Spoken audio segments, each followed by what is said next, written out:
Sir voice नहीं आ रही है आपकी।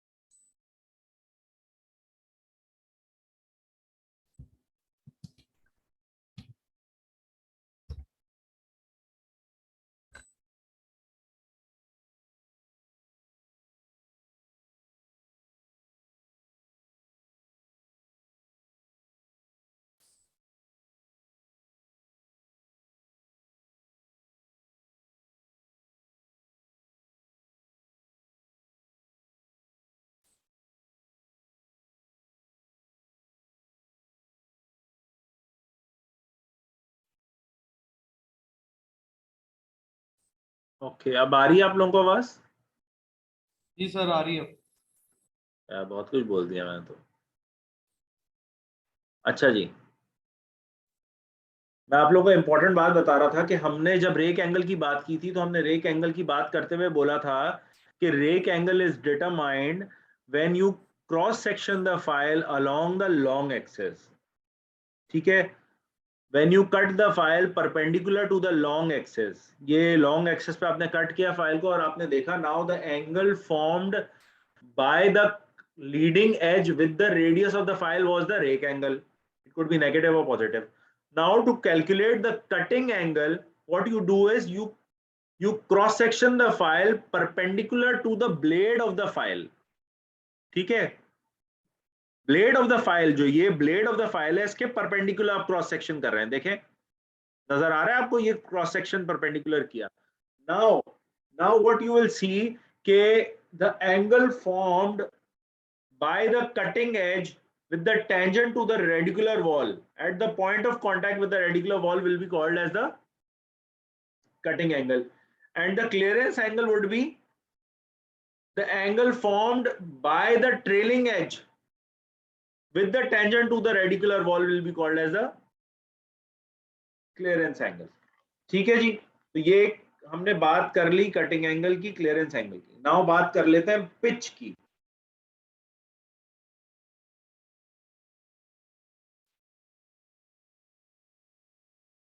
ठीक है जी, पिच की बात कर लें।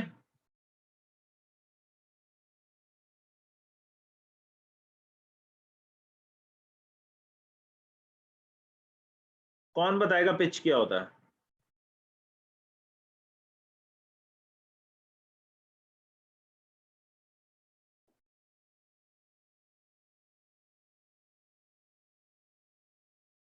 पिच ये होता है कि एक लीडिंग एज और दो लीडिंग एज के दरमियान जो डिस्टेंस होता है उसको पिच कहते हैं।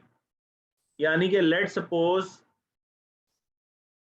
बिल्कुल दो लीडिंग एज के दरमियान, यानी कि सपोज एक लीडिंग एज ये है और एक लीडिंग एज ये है, तो इनके दरमियान जो डिस्टेंस होगा वो पिच कहलाएगा। ठीक है, जितना ज्यादा स्मॉल पिच होगा इसका मतलब उतने ट्रू ज्यादा सर। फाइल के अंदर स्पाइरल्स हैं। ठीक है जी, और पिच नॉर्मली चेंज होता है अलोंग द वर्किंग लेंथ। और ज्यादा से ज्यादा जो स्पाइरल्स लोकेटेड होते हैं, यानी कि बहुत क्लोज जो होते हैं, बहुत क्लोज जो लीडिंग एजेस होते हैं वो टिप ऑफ द फाइल पे होते हैं, जहां पे आपको मैक्सिमम एफिशिएंसी चाहिए होती है। ठीक है, तो ये पिच ऑफ द फाइल की बात हो गई। Now coming to the core of the file. Core of the file के क्रॉस सेक्शन में देखेंगे तो बीच में जितना मेटल का पार्ट है एजेस के अलावा वो क्रॉस सेक्शन कहलाता है।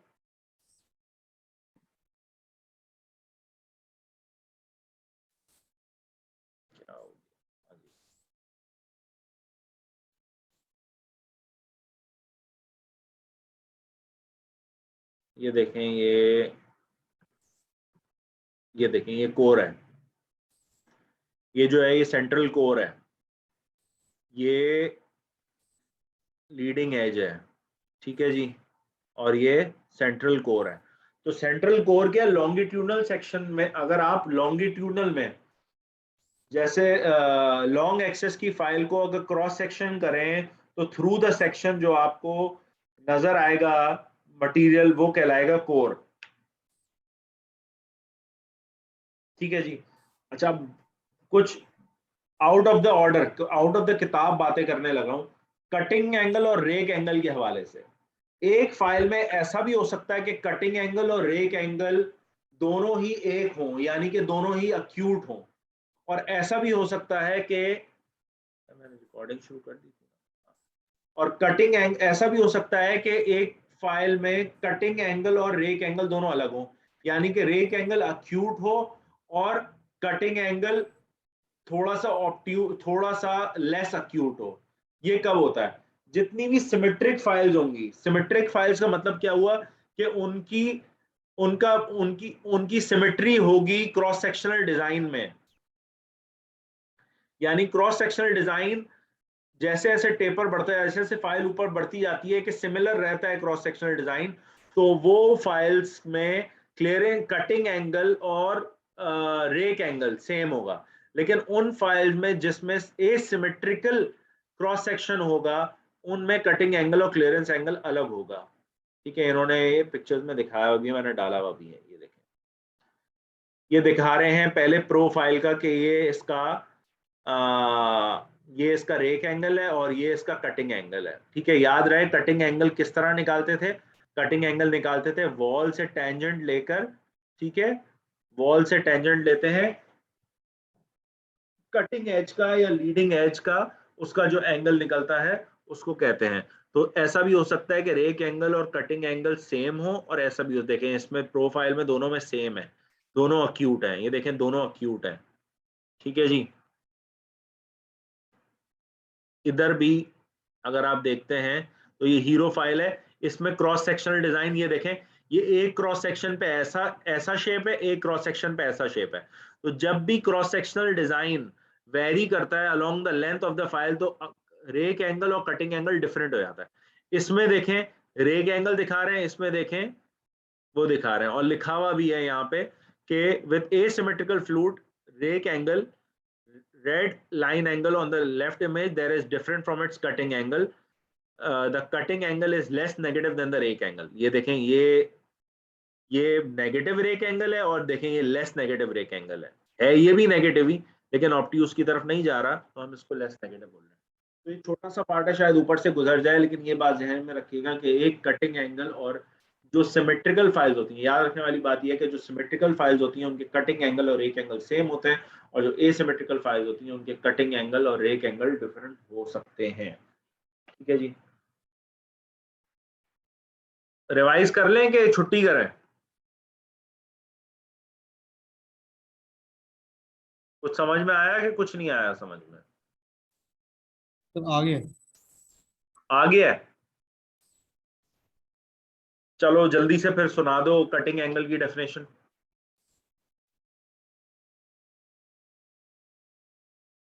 the angle the leading edge forms with the tangent of the radicular wall in a cross section is known as the cutting angle. जबरदस्त। अच्छा, और पिच ऑफ द फाइल?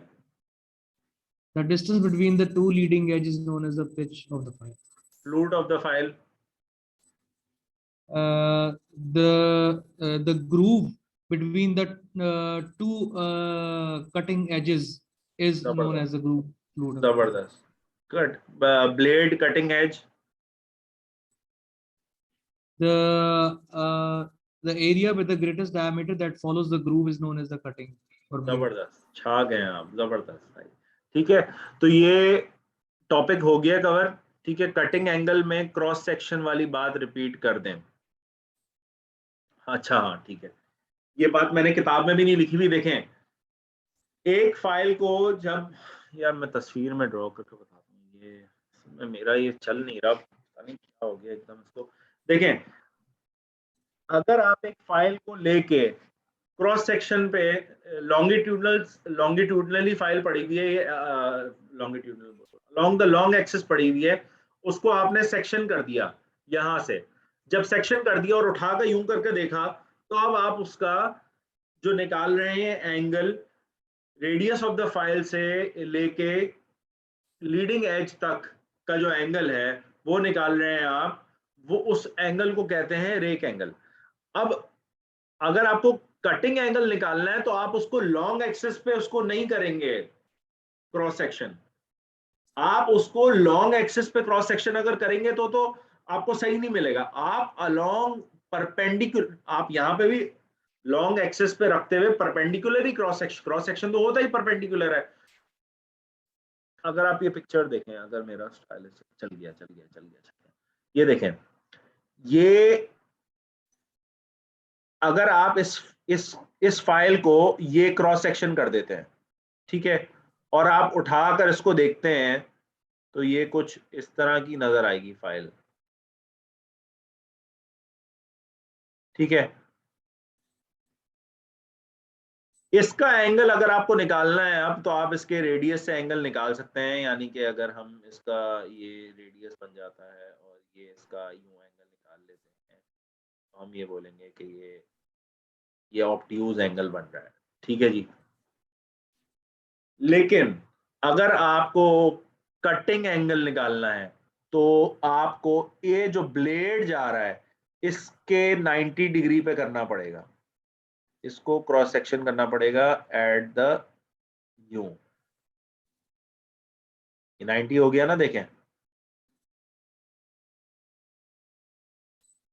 ठीक है। आपको यूं क्रॉस सेक्शन करना पड़ेगा, ये 90 डिग्री का एंगल बन रहा है। आप जब इसको ब्लेड के परपेंडिकुलर क्रॉस सेक्शन करेंगे तब आपको कटिंग एंगल मिलेगा। समझ में आ गई बात? कौन Yes, था sir. भाई? डॉक्टर नबीला अकरम, आपको बात समझ में आ गई?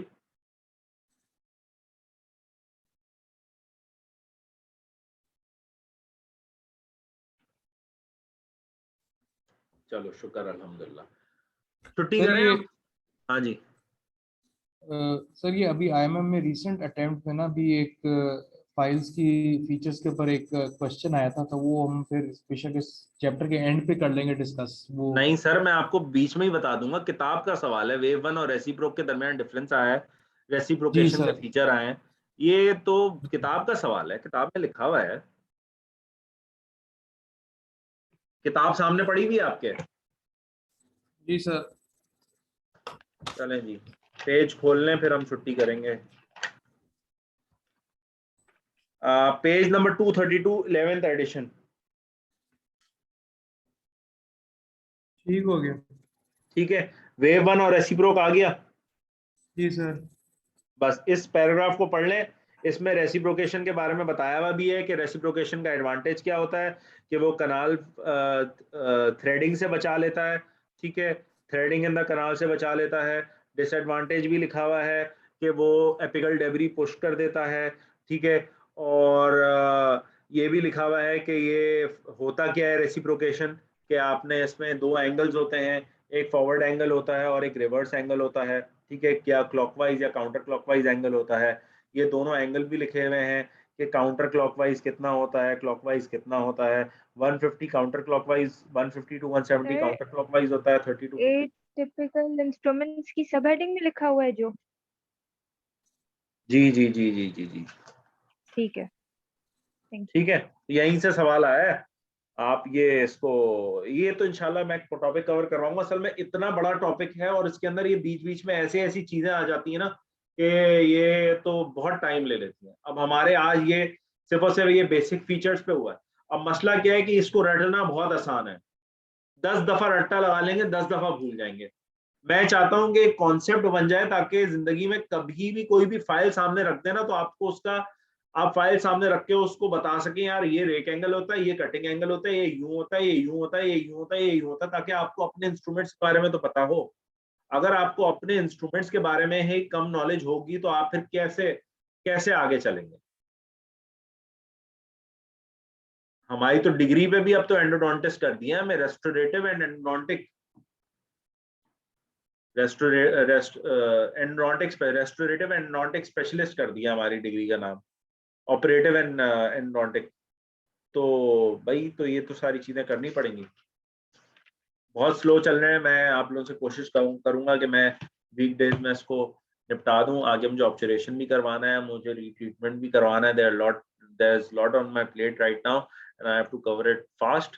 और बहुत सारी चीज़ों को शायद बहुत ही डेप्थ में ना जा सके, आज मौका था तो डेप्थ में चले गए, क्योंकि ये चीज़ हर किसी की रह जाती है, हमेशा रह जाती है। क्या पता नेक्स्ट टाइम चीज़ों की डेप्थ में ना जाए। तो अगर आप लोग क्वेश्चंस पूछते रहेंगे तो मैंने अल्हम्दुलिल्लाह डेप्थ में पढ़ी हुई हैं चीज़ें, मैं बता दूंगा। अभी मैं अगले लेक्चर में आप लोगों को जो चीज़ बताने लगा हूँ वो सबकी कंफ्यूजन दूर कर देगी। एम वायर टेक्नोलॉजी क्या होती है, ऑस्टेनाइटिक फाइल्स क्या होती हैं, मार्टेनसाइटिक फाइल्स क्या होती हैं, हीट ट्रीटेड फाइल्स क्या होती हैं, ब्लू फाइल्स क्या होती हैं, ये हाईफ्लेक्स ईडीएम फाइल्स क्या होती हैं, ये सारी चीज़ें मेरे लेक्चर में इंशाल्लाह आपको मिल जाएंगी।